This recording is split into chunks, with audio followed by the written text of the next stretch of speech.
Fallahu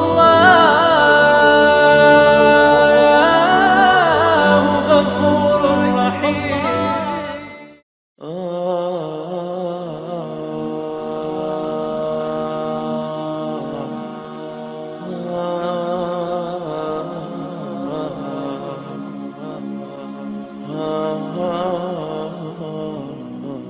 Saudara-saudara, kita duduk di majelis yang mulia ini untuk memperingati Isra wal Mi'raj baginda Nabi besar Muhammad SAW. Kita duduk di sini, kita tidak pernah memandang langsung wajahnya Nabi. Kita tidak pernah berjumpa langsung dengan Nabi. Kita tidak pernah duduk bersama-sama dengan Nabi. Untuk apa kita duduk di sini kalau bukan karena iman dan cintanya kita kepada Nabi Muhammad? Padahal kita tidak pernah berjumpa dengan Nabi, bertemu dengan Nabi tidak pernah, duduk bersama Nabi tidak pernah.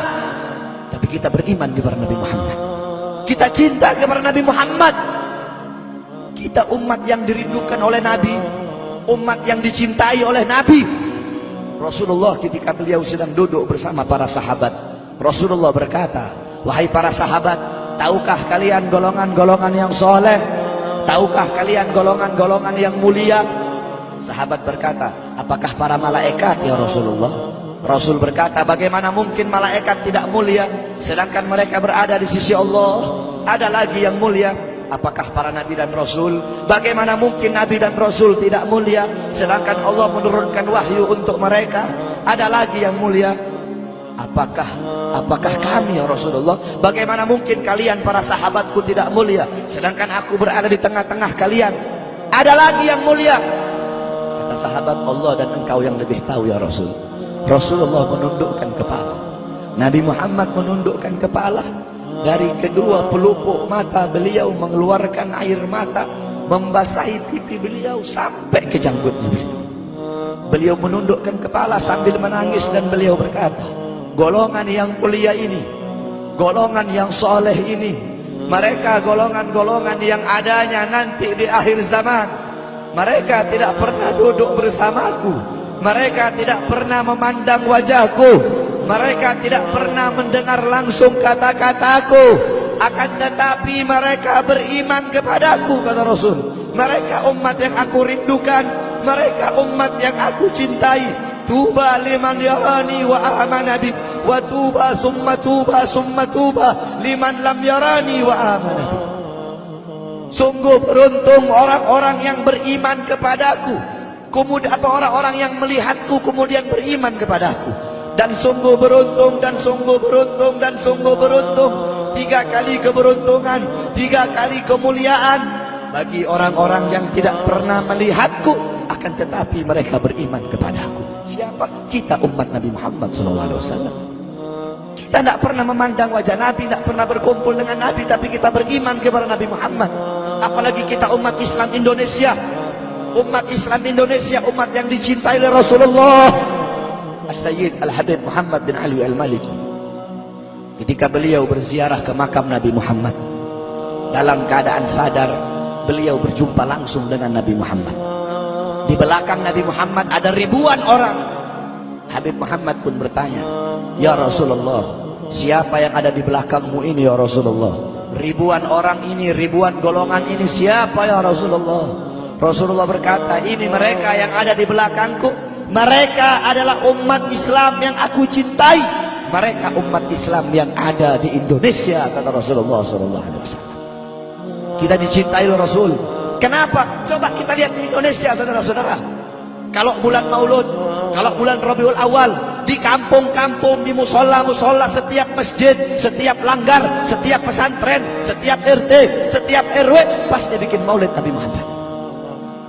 Kalau udah bulan Rajab, setiap pesantren, musola, masjid, kampung, RT, RW pasti bikin Isra wal Mi'raj sebagai Nabi besar Muhammad. Negara-negara yang lain, tempat-tempat yang lain tidak seperti kita, saudara-saudara. Makanya kita menjadi umat yang dicintai oleh Rasul, umat yang dimuliakan oleh Nabi Muhammad, umat yang dirindukan oleh Nabi Muhammad SAW. Allah berkata dalam Al-Quran, "Laqad ja'akum rasulun min anfusikum azizun alaihi ma'anittum harisun alaikum bil mu'minina raufur rahim." Hei sekalian umat manusia, yang kaya, yang muda, yang tua, yang muda, yang kaya, yang miskin, mulai pejabat sampai rakyat, ulama sampai umat. Hei sekalian umat manusia, laqad ja'akum, telah sampai kepada kalian, telah datang kepada kalian rasulun, utusan Allah, min anfusikum, dari golongan kalian manusia, azizun alaihi ma anittum, sungguh berat baginya penderitaan yang kau alami, sungguh berat baginya kesusahan yang kau alami. Sebelum kalian susah, dia lebih dahulu susah. Sebelum kalian menderita, dia lebih dahulu menderita. Sebelum kalian menangis, dia lebih dahulu menangis. Sebelum kalian berdarah, dia lebih dahulu berdarah.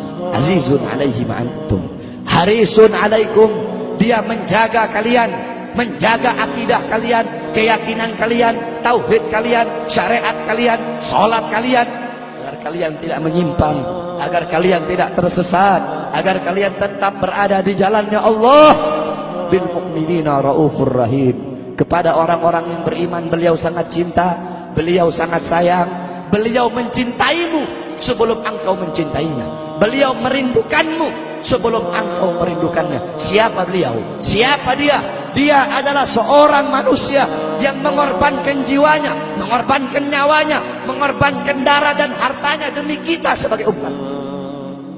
Beliau kepanasan, kedinginan, 3 hari 3 malam makan, mengganjal perutnya dengan sebongkah batu. Perut suci beliau berbunyi. Kelaparan bukan untuk dirinya, kelaparan bukan untuk anak cucunya, kelaparan demi kita sebagai umat. Beliau seorang manusia yang pipinya pernah tertusuk duri sampai tembus ke sebelah demi kita sebagai umat. Beliau seorang manusia yang pernah wajah beliau dilempari kotoran demi kita sebagai umat. Lupakah kalian dengan air mata beliau yang menetes setiap malam demi kalian? Lupakah kalian darah suci beliau yang menetes ketika berada di kota Taif, dilempari batu demi kalian? Ketika beliau pergi ke kota Taif, dahi beliau dilempar batu, darah ke beliau keluar. Ketika darah itu jatuh, ditampung darah beliau, ditampung darahnya. Sahabat berkata, ya Rasul, kenapa kau tampung darahmu ya Rasul? Rasul berkata, andaikan darahku jatuh di atas tanah Taif, penduduk kota Taif akan ditenggelamkan oleh bumi, sedangkan mereka adalah umatku. Luar biasa kasih sayang Nabi kepada kalian. Tapi kita sebagai umat tidak tahu diri. Kita sebagai umat merusak sunnahnya. Kita sebagai umat melanggar ajarannya. Kita sebagai umat semakin hari semakin jauh darinya, meninggalkan pakaiannya, meninggalkan ajarannya, meninggalkan sunnahnya, meninggalkan kepribadiannya, meninggalkan akhlaknya, meninggalkan Al-Qur'annya. Rasulullah SAW yang dimana gal Sayyidina Ali karamallahu wajhah, inna Rasulullah fi akhir nafsi harragat syafataihi marratain fa'algaitu sam'i fasami'tuhu yaqul ummati ummati faqubida Rasulullah sallallahu alaihi wasallam wa qala law kanat ad-dunya tadumu li wahidin la kana Rasulullah sallallahu alaihi wasallam fiha mukhallada. Dari Sayyidina Ali karamallahu wajhah, ketika akhir-akhir detik-detik kematiannya Rasulullah, beliau mendengar, beliau melihat dari bibir Rasulullah bergerak dengan 2 kali gerakan. Beliau mendekatkan telinganya, mendekatkan pendengarannya, dan beliau mendengar Rasulullah berkata, ummati, ummati. Faqubida Rasul, meninggal Rasulullah SAW. Ketika nyawa Rasulullah akan dicabut, Rasulullah berkata kepada Jibril, wahai Jibril, aku belum puas meninggalkan umat. Aku tidak mau meninggalkan mereka dalam keadaan belum diberi jaminan oleh Allah. Wahai Jibril, sampaikan kepada Allah, aku tidak minta jaminan untuk diriku, aku tidak minta jaminan untuk keluargaku, aku minta jaminan untuk umatku. Wahai Jibril, sampaikan kepada Allah. Jibril pun pergi kepada Allah. Jibril pun berkata, ya Allah, kekasihmu Muhammad meminta jaminan untuk umatnya. Allah bilang, wahai Jibril, katakan kepada Muhammad, aku tidak akan menghinakan umat Muhammad. Basyirhu fa innahu awwalu nasin kharijum minal ardi idza bu'isu. Kemudian beliau ditarik lagi nyawa beliau, beliau berkata, Ya Khalil Israel, wahai kekasihku Israel, apakah seperti ini rasa sakit ketika dicabut nyawa? Israel berkata, iya ya Rasulullah, seperti inilah rasa sakit ketika dicabut nyawa ya Rasulullah. Ya Allah, biar aku menanggung sakratul maut seluruh umat. Ya Allah, mereka tidak akan kuat, mereka tidak akan sanggup. Aku nabi mereka, aku pemimpin mereka. Biar aku menanggung beban penderitaan sakratul maut mereka ya Allah. Biar aku menanggung sakratul maut umatku ya Allah. Di mana kita sebagai umat? Apa yang telah kita lakukan untuk Nabi Muhammad? Nabi berkorban untuk kita. Di saat detik-detik terakhir nafasnya, tidak memikirkan rasa sakitnya, tidak memikirkan pedihnya, tidak memikirkan beratnya. Beliau memikirkan nasib kita sebagai umat.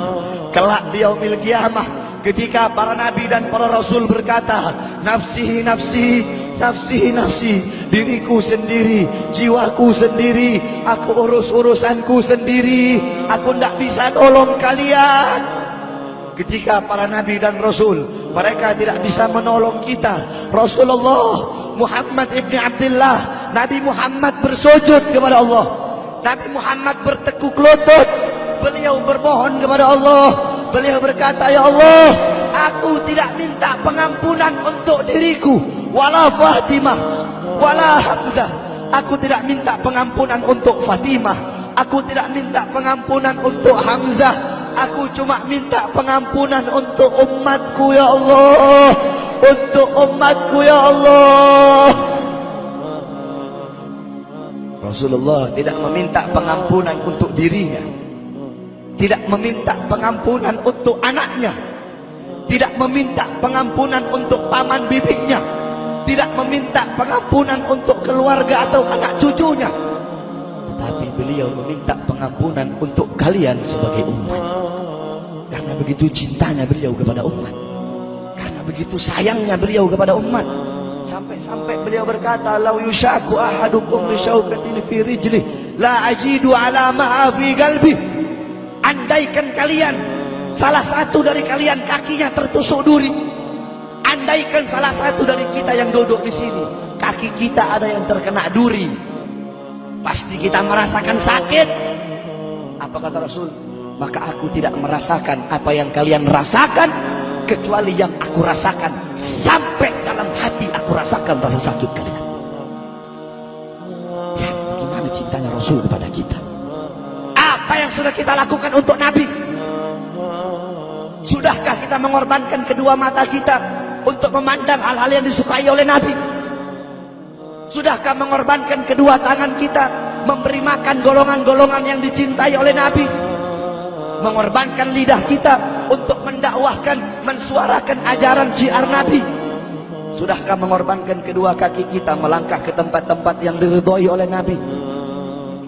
Kita masih belum bisa balas jasa Nabi, dan tidak akan pernah bisa membalas jasa Nabi Muhammad. Jangankan kita duduk di sini berjam-jam, walaupun kita duduk di sini sampai pagi kita duduk, seumur hidup kita duduk di sini, masih belum bisa membalas jasa Nabi Muhammad. Sekalipun kita merangkak, engkau merangkak dari rumahmu menuju makam Nabi, merangkak bukan dengan kaki, merangkak bukan dengan bukan dengan tangan. Walaupun kalian merangkak dengan kedua mata dari rumah kalian menuju makam Nabi, itu masih belum bisa membalas jasa-jasa Nabi Muhammad sallallahu alaihi wasallam. Kita tidak bisa membalas jasa-jasa Nabi Muhammad. Kecintaan kita tidak ada apa-apanya. Apakah kecintaan kita lebih besar daripada kecintaan seorang anak kecil yang ada di zaman Syekh Abdurrahman Ad-Dibai?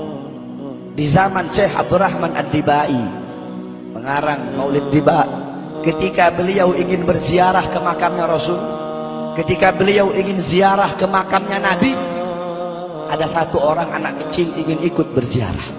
Maka kata rombongan, hai anak kecil, engkau tidak boleh ikut. Ini perjalanan memakan waktu berhari-hari, bisa 4 hari, 5 hari, bahkan sampai 1 minggu. Kau tidak boleh ikut. Pergi anak kecil tersebut. Pergilah rombongan Syekh Abdurrahman Ad-Dibai untuk ziarah ke makamnya Nabi. Tanpa sepengetahuan rombongan, ternyata anak kecil tersebut bergelantungan di bawah kereta kuda Syekh Abdurrahman Ad-Dibai. Anak kecil itu bergelantungan. Dia sampai berhari-hari gak makan, gak minum, gak tidur. Hanya apa? Hanya ingin pergi ziarah ke makam Nabi. Saking cintanya kepada Nabi Muhammad. Dia sembunyi-sembunyi bergelantungan di bawah kereta. Gak makan, gak minum, gak tidur berhari-hari. Sampai ketika sampai di Madinah, itu anak kecil jatuh. Itu anak kecil terjatuh. Rombongan bilang, bukan ini anak kecil yang waktu itu mau ikut. Berarti sudah berhari-hari dia di bawah kereta ini. Dia nggak makan, dia nggak minum, dia nggak tidur.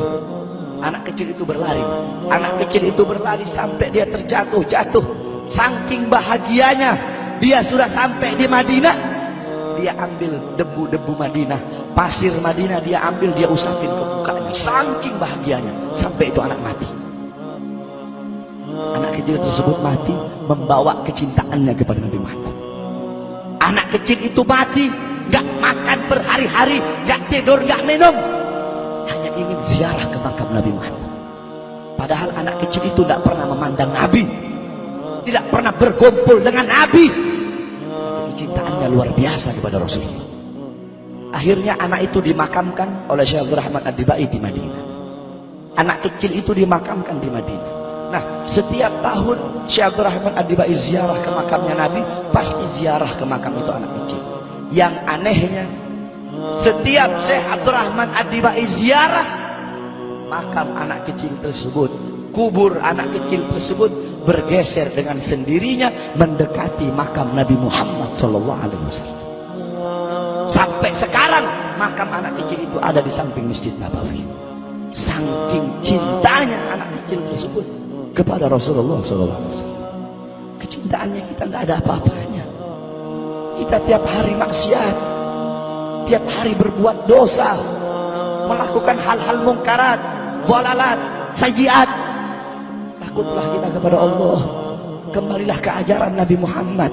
Jadikan beliau sebagai teladanmu, jadikan beliau sebagai pedomanmu. Hidupkan rumah tanggamu dengan ajaran beliau. Hidupkan kampungmu dengan dengan ajaran dan sunnah beliau. Jadikan rumah tanggamu rumah tangga Sayyidina Muhammad, kampungmu kampung Sayyidina Muhammad, desamu desa Sayyidina Muhammad, kotamu kota Sayyidina Muhammad sallallahu alaihi wasallam.